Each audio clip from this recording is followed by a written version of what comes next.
Good morning, guys. It's Carol. How are ya? I am good. I have great news. Two people have been arrested for kidnapping that kangaroo. Hope they get what's coming to them. The kangaroo has not yet been located, but maybe that poor baby will get home. Okay, here comes my next video. Hi, guys. It's Carol. And Taylor.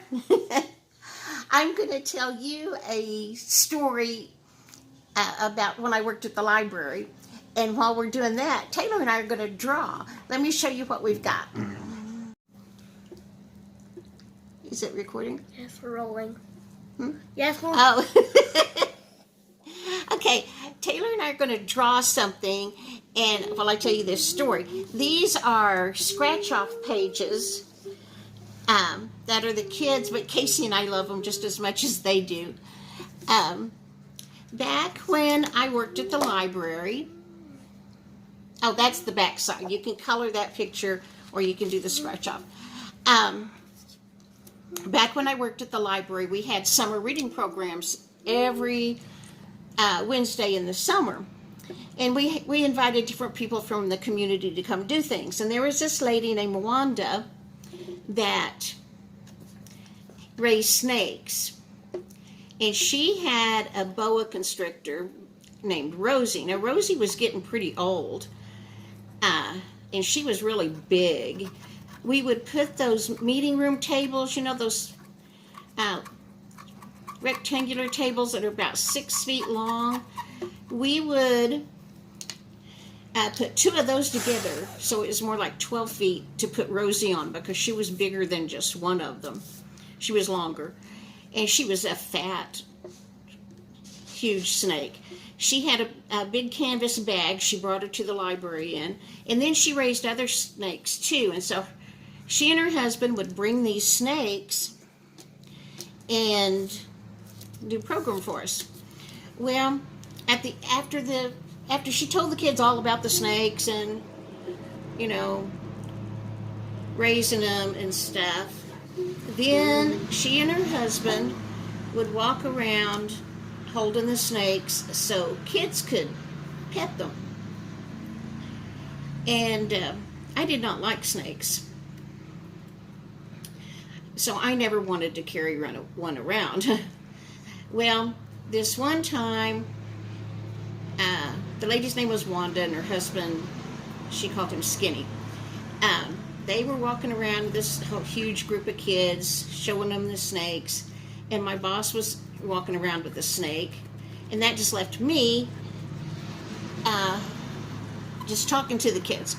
Well, what she fed Rosie was frozen mice.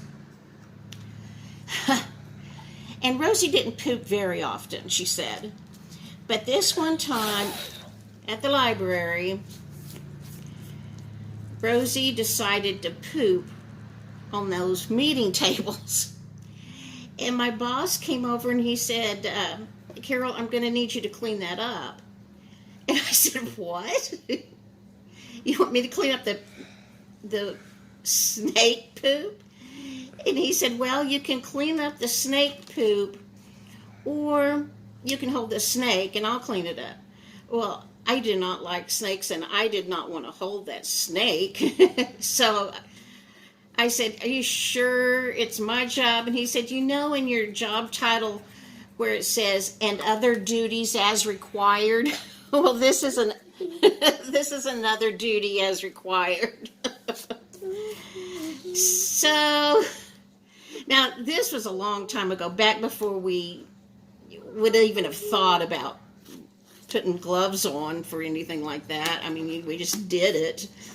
And so I didn't have any gloves. But I got a lot of paper towels and a trash can that had a plastic bag in it.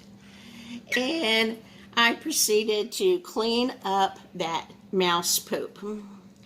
Now let me tell you, snakes that eat frozen rats have stinky poop. Oh, it was horrible. It was horrible. horrible, horrible, horrible, and I never wanted to do that again. So the next year when she came, after she did her part of the program where she told kids about raising the snakes, and then she was going to take this, let me see the toothpick. She was going to take the snakes around to let the kids pet them. I said, give me a snake, because if that boa poops, I'm not cleaning it up this year. And so that's how I got over my fear of touching a snake. It was not as bad as cleaning up boa poop.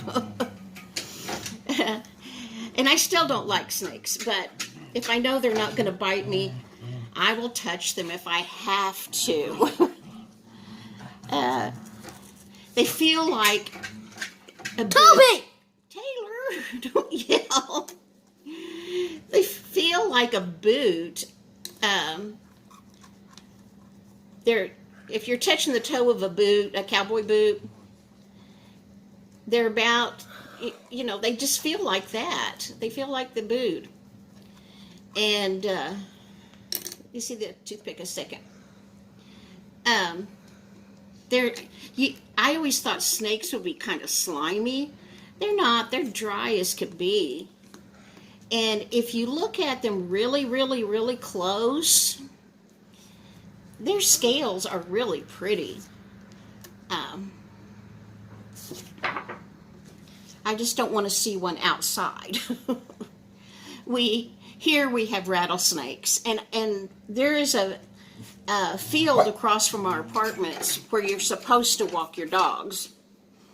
I have seen a dead rattler over there, but I don't want to see a live one. Okay, that's my library story for the day. I'll talk to you guys tomorrow. This is Vlogtober number 8. See ya. Okay, here comes the photo. Okay, this is me a long time ago holding a snake. I have no idea what kind of snake that was. I do know that it did not bite me.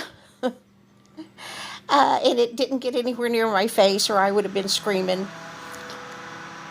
Okay, guys, that's it for Vlogtober number 8. I'll see you tomorrow. Leave me a comment and tell me what you think about snakes. Bye-bye. Oh, wait, it's not over yet. Here's some more. We're having trouble. Technical difficulties. Taylor never got to come to one of my story times because I retired in July and she was born the next November. But talking about that snake made me think of a poem I used to do for my storytime kids. Don't kick the tripod. I had this big, long snake puppet that was very colorful and not scary at all. And I used to wrap it around me and put my hands in the part that made the mouth move. And I would tell them this poem. I had to look it up because I don't remember it, but it's been, a long time. Mother Doesn't Want a Dog. The poem was written by Judith Viorst.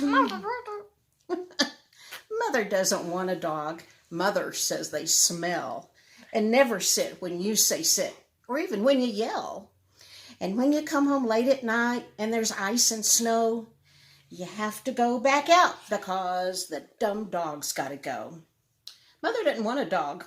Mother says they shed and always let the strangers in and bark at friends instead and do disgraceful things on rugs and track mud on the floor and flop upon your bed at night and snore their doggy snore. Toby, do you snore? Mother doesn't want a dog. She's making a mistake because more than a dog, I think, she will not want this snake. Bye.